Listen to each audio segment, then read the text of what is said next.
আল্লাহ রাসূল বলেন, আমাকে জিবরাইল আলাইহিস সালাম নিয়ে গেলেন জান্নাতের মধ্যে। জান্নাত আমি পরিদর্শন করলাম, জান্নাতের নিয়ামত গুলো আমি এত চমৎকার দেখলাম।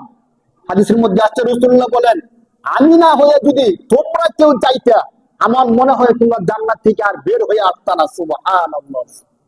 কেন?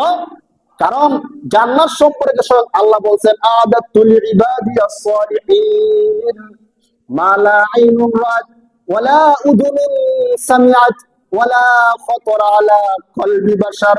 আল্লাহ বলেন, বান্দা, আমি তোমাদের জন্য এত চমৎকার জান্নাত আমি তৈরি করে রেখেছি, যে জান্নাতের কথা কোন মানুষ কোনদিন তার কান দিয়ে শুনে নাই, কোন মানুষ কোনদিন কল্পনাও করতে পারে না। এত চমৎকার জান্নাত আমি আল্লাহ তোমাদের জন্য তৈরি করে রেখেছি। সুবহানাল্লাহ। এত চমৎকার জান্নাত।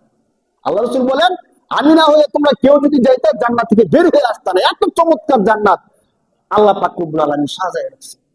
আল্লাহ রাসূল পুরো জান্নাত দেখছেন।